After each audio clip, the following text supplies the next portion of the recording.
In the pantheon of Greek mythology, few figures loom as large as Medusa, whose tragic tale has echoed through the ages. Born as a mortal with hair like flowing gold, she was transformed into a grotesque monster with snakes for hair and a gaze that turned men to stone. But beyond the image of the fearsome Gorgon lies a deeper, darker mythology that delves into themes of divine vengeance, primal fears, and the heavy cost of immortality. To truly understand the weight of Medusa's myth, we must venture back to a time when Olympus was young, when the gods roamed the earth freely, interfering in mortal affairs with impunity. One such affair saw Poseidon, god of the seas, fixated on the mortal priestess Medusa. The exact nature of his desire is shrouded in ambiguity, with different accounts offering conflicting narratives. Some portray Poseidon as a suitor seeking her hand in marriage, while others paint him as a brute who assaults her against her will.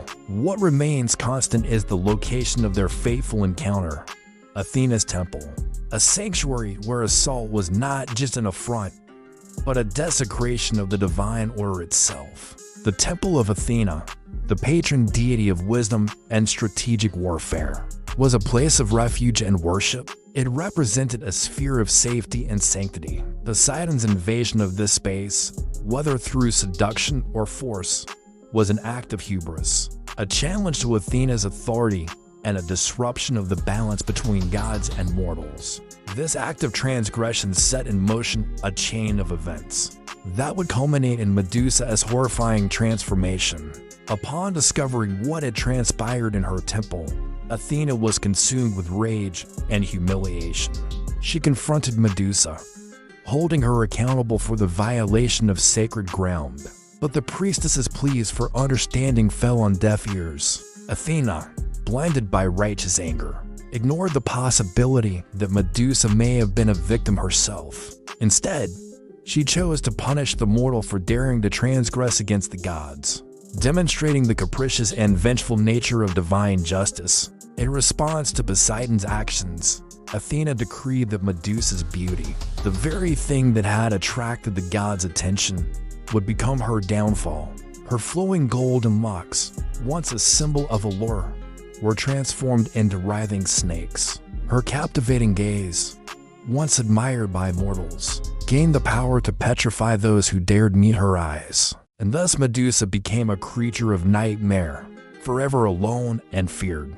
Exiled to a desolate island, stripped of her humanity and cursed to endure the torment of her own monstrosity. Medusa's punishment was not merely physical, it was psychological and social as well. She went from being a respected priestess to a reviled monster, a living embodiment of terror. Her transformation served as a warning to other mortals, reminding them of the consequences of attracting divine attention and the dire price of incurring the wrath of the gods. Medusa's enduring legacy in Western culture is a testament to the chilling impact of her myth. Artists and writers have been fascinated with her image, often portraying her as a symbol of female power and the dangers of male desire.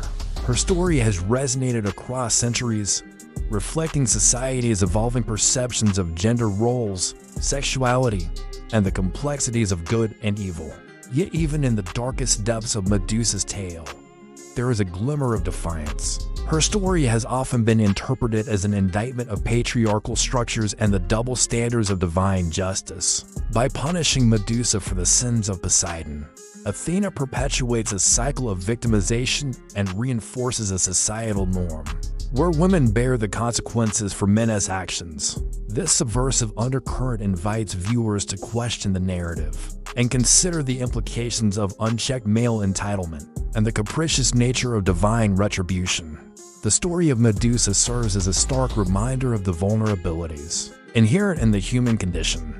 Despite our aspiration for greatness, we are all susceptible to the whims of fate. In Medusa's case, her hubris, perhaps her very humanity, led to her downfall. Her tragic fate compels us to contemplate the fragility of our existence and the importance of humility in the face of the unknown. Moreover, the myth of Medusa offers a profound commentary on the nature of perception. Her monstrosity, initially a curse, becomes a source of power, transforming her into a formidable force to be reckoned with. This paradoxical duality challenges conventional notions of beauty and ugliness, suggesting that perceptions are subjective and that what is considered monstrous can also be revered as strong and independent. As we delve deeper into the labyrinthine world of Greek mythology, we encounter another enigmatic figure whose story intertwines with the dark threads of fate and the pursuit of power. Enter Hades, the god whose name strikes fear into the hearts of both mortals and immortals alike.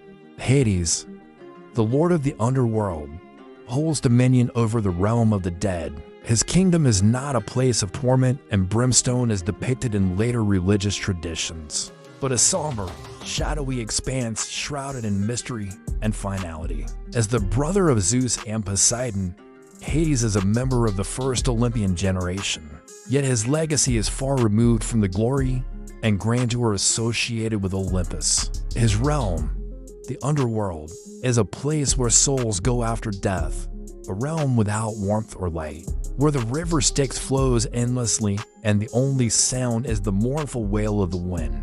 Upon assuming his role as ruler of the underworld, Hades faced the monumental task of organizing a system to manage the ceaseless flow of souls. He established courts to judge the deeds of the dead and decree punishments for those who had lived wicked lives. In the same vein, he created the Elysian Fields, a paradise reserved for heroes and the virtuous, ensuring that those who had lived exemplary lives would find solace and reward in the afterlife. One of Hades' most infamous acts was his marriage to Persephone, daughter of the earth goddess Demeter. This union was not a love match, but a strategic alliance that bound the realms of the underworld and the mortal world. However, the abduction of Persephone, who was also the goddess of spring and vegetation, had far-reaching consequences.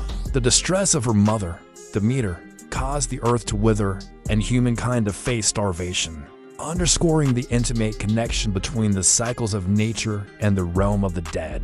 This myth explains the changing seasons, Persephone's descent to the underworld bringing winter, and her return heralding the arrival of spring. Despite his solemn duties and the somber nature of his domain, Hades is often portrayed as a fair and just ruler.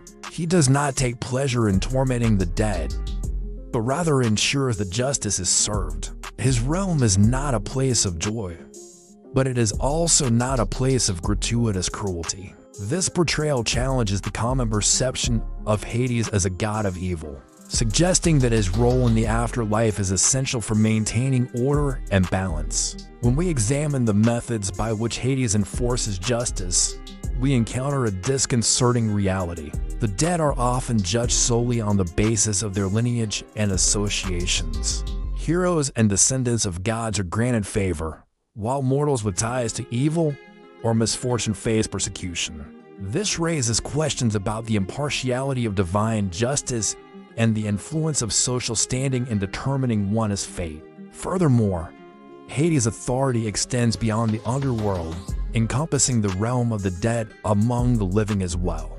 His ability to raise and control the dead gives him a unique power over mortals. This blurring of the line between life and death adds a layer of complexity to his character, highlighting the interconnectedness of the living and the dead and the delicate balance that Hades maintains between the two realms. The unsettling truth is that Hades' power is absolute and inescapable. No one can escape his domain, regardless of their status or deeds.